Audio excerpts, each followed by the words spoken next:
Selamat datang di Protect Pods, obrolan seru bareng Sobat Proteksi.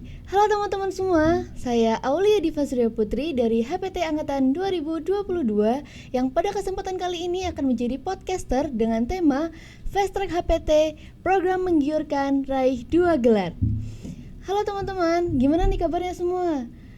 Pada kesempatan kali ini aku nggak sendirian nih, karena aku akan dibersamai oleh narasumber kita yaitu Mbak Dini. Halo Mbak Dini. Halo Aulia. Mungkin Mbak Dini boleh perkenalan terlebih dahulu nih buat menyapa sobat proteksi yang di rumah. Oke, hai guys, aku Dini dari HPT 19. Oke, mungkin Mbak Dini kesibukannya apa nih akhir-akhir ini? Oke, aku saat ini sedang menempuh program magister di Magister Fitopatologi. Saat ini sedang semester 3. Oh, berarti bentar lagi lulus ya? Insya Allah. Oke. Oke Mbak Dini, dengar-dengar nih Mbak Dini menempuh jenjang studi S2 ini sebelum lulus S1, bener ya? Benar banget. Itu gimana nih Mbak? Ceritanya kok bisa ada program yang gimana ya? Menerima mahasiswa sebagai S2 itu bahkan sebelum lulus gitu loh. Bukannya biasanya identik sama punya ijazah dulu baru lulus dan diterima gitu kan ya? Iya, idealnya seperti itu. Jadi kalau di Fakultas Pertanian kita ada program namanya program Fast Track, yaitu percepatan untuk menempuh program magister, di mana ini persyaratannya juga untuk memenuhi tersebut juga persyaratannya sama untuk penerimaan mahasiswa baru program magister, tapi salah satunya adalah bagi teman-teman mahasiswa pertanian yang memiliki kemampuan akademik luar biasa, atau kata Bu Adek adalah extraordinary, mahasiswa yang extraordinary, di mana kita memberikan kesempatan bagi mereka ketika belum menyelesaikan studi S1 tapi sudah boleh melanjutkan studi di S2, di mana ketika kita semester 7 di S1 kita sudah boleh kuliah semester 1 di program magister. Tentunya itu juga harus memenuhi kriteria-kriteria tersebut, misalnya harus tes potensi akademik, tes bahasa Inggris, dan juga memiliki indeks prestasi kumulatif di atas 3,5. Itu adalah persyaratan untuk mengikuti program Fast Track di Fakultas Pertanian. Oh gitu, itu persyaratan mutlak ya Mbak, nggak bisa nggak bisa ditawar ya gitu. Bisa. Jadi untuk kalau menurut Mbak Dini, first impressionnya apa sih setelah keterima di program? Menurut aku ini program yang luar biasa ya, karena aku juga baru tahu kalau ada program seperti ini. Mungkin Mbak Dini gambarannya seperti apa ketika diterima menjadi mahasiswa yang berkesempatan untuk ada di program ini? Oke, jadi awalnya mempersiapkan diri dulu nih. Karena pertama kali dengar program Fast Track itu dari pertemuan wali mahasiswa. Jadi orang tua dikumpulkan di Fakultas Pertanian saat kita pertama kali masuk saat PPSMB, itu diinfokan bahwa Fakultas Pertanian memiliki program Fast Track, dan memang program ini sudah ada sejak tahun 2016. Nah, dari situ orang tua menginfokan ke saya kalau ada program menarik nih, kalau mau silakan dipersiapkan. Jadi selama berkuliah seiring berjalannya waktu menstabilkan indeks prestasi kumulatif, dan juga ketika sudah mendekati pendaftaran nih, kita melakukan ujian tes potensi akademik dan juga tes bahasa Inggris untuk mempersiapkan hal tersebut. Nah, alhamdulillah memenuhi skornya di atas yang dibutuhkan, skor minimal yang dibutuhkan itu bisa dilihat di laman UM/UGM untuk tes potensi akademik dan juga tes bahasa Inggrisnya. Kemudian daftar Fast Track dan alhamdulillah keterima. Untuk melanjutkan proses pendaftaran magister tersebut, kita diberikan LOA dan juga surat rekomendasi untuk pengganti ijazah kita. Jadi semua prosesnya akan dibantu fakultas. Nah, kemudian untuk gak nyangka diterima, karena pada tahunku itu penerimaan magister di semester gasal 2022 itu dari HPT sendiri ada 9 orang yang ikut Fast Track. Jadi kita bareng-bareng janjian untuk nanti tes di tanggal ini. Alhamdulillah kok memenuhi syarat semua. Jadi kita bersembilan itu bergandengan tangan lah untuk menyelesaikan S1 bareng-bareng, terus menempuh program S2 juga. Nah, pertama kalinya juga kesibukannya itu kaget gitu karena pas program fast track itu kita harus menyelesaikan S1, harus kuliah juga, terus kemudian beasiswa yang ditawarkan oleh fakultas dan juga departemen itu berupa beasiswa part time. Oh, jadi sambil kerja juga Betul, ya ibaratnya. betul. Kira-kira itu akan memakan waktu yang luar biasa ya. Terus kalau dari Mbak Dini mungkin strategi mengatur waktunya seperti apa di tengah kesibukan S1, S2 kala itu ya, waktu baru pertama kan masih semester 7, terus habis itu udah masuk di semester 1 untuk magisternya dan ditambah menjadi part timer. Itu luar biasa loh Mbak gitu. Jadi tuh mungkin bisa bagi tips atau kasih tahu lah ya, Mbak Dini selama ini memanage waktunya seperti apa? Oke.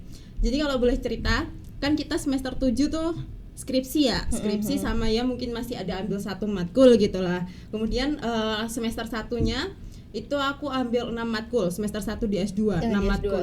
Yang kebetulan 4 matkulnya itu di hari Senin semua. Jadi dari jam 7 sampai jam 3 itu full kuliah.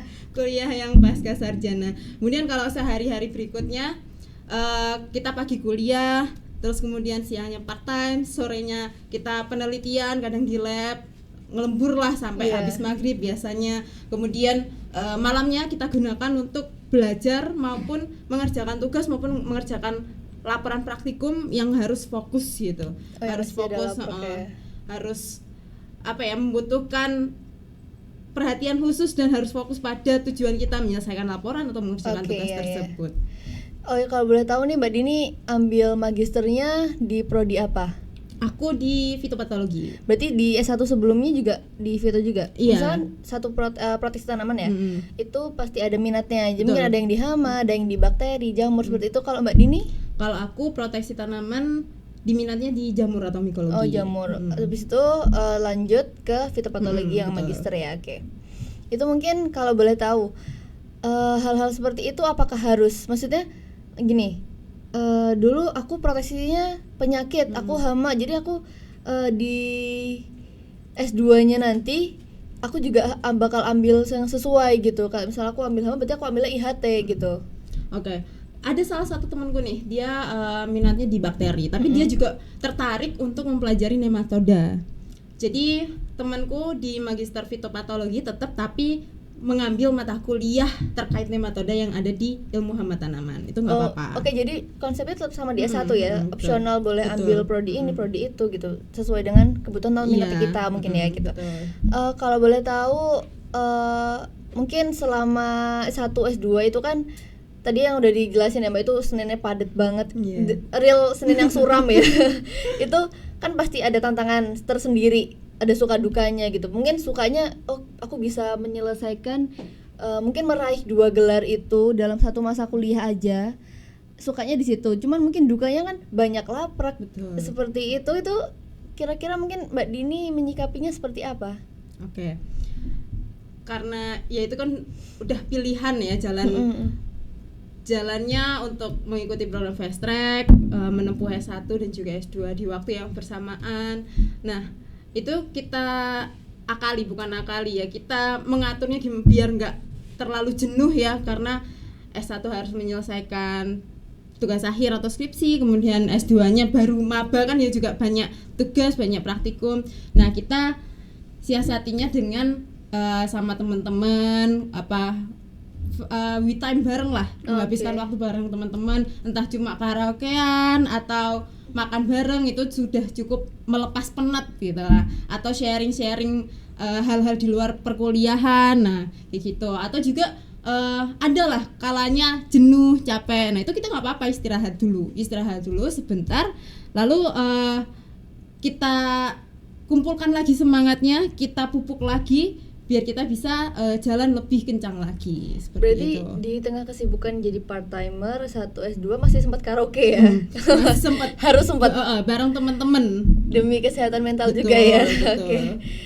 Terus kalau Mbak Dini sendiri tuh sebenarnya kesibukannya di luar itu, di luar tadi jadi part timer, jadi S1, S2 mahasiswa itu, kesibukannya sehari-hari tuh ngapain aja gitu? Kayaknya dengan waktu 24 jam tuh kurang ya untuk menyelesaikan hari-hari tuh. Iya, kalau dibilang 24 jam ngerasa kurang tuh juga kurang sih. apalagi kalau pagi nih kelas, terus kemudian dilanjutkan part time, kita ngerjain ya apapun yang ditugaskan kepada kita lah, kemudian dilanjutkan dengan penelitian yang ada di lab, terus kemudian malamnya nugas kayak gitu. Nah itu juga harus membutuhkan dorongan dari diri sendiri, membutuhkan tenaga juga kan untuk menjalani hari. Kalau Mbak Dini sendiri kan itu mungkin masih struggle ya, waktu masih jadi mahasiswa S1, masih di semester 7-8 kan lagi hektik penelitian, skripsi segala macam, terus di S2-nya jadi maba. Kalau sekarang kan posisinya udah di semester 3, berarti kan udah lulus juga dari S1, itu mungkin lebih slow atau lebih free atau lebih gimana? Sebenarnya juga sama aja ya, karena kita di S2-nya juga ngejar penelitian yang selanjutnya, penelitian untuk tesisnya. Tapi di semester 3 ini aku masih ngerjain, ambil beberapa matkul, masih ambil 2 matkul. Jadi masih harus tetap belajar, harus tetap melanjutkan kesibukan di S2 ya, meskipun lebih longgar lah ya waktunya ya, nggak sesibuk yang semester 7 dan 8, tapi tetap masih ada tuntutan untuk menyelesaikan studinya itu. Berarti nggak pernah dikasih kendor ya? Iya betul. Oke. Kalau dari Mbak Dini sendiri mungkin bisa memotivasi teman-teman dari sobat proteksi yang ada di rumah itu, mungkin yang tertarik buat ikut bisa dipromosikan. Oke, jadi buat teman-teman proteksi tanaman, di tahunku ada 9 orang yang mengikuti program Fast Track, dan di tahun 2023 atau setahun kemudian ada 18 mahasiswa yang mengikuti program Fast Track. Iya. Jadi jangan ragu-ragu apabila ada kesempatan tersebut, karena kita dari departemen, dari dosen-dosen kita juga sangat mendukung. Yang pertama adalah teman-teman minta restu nih, sampaikan pada orang tua ada program menarik seperti ini.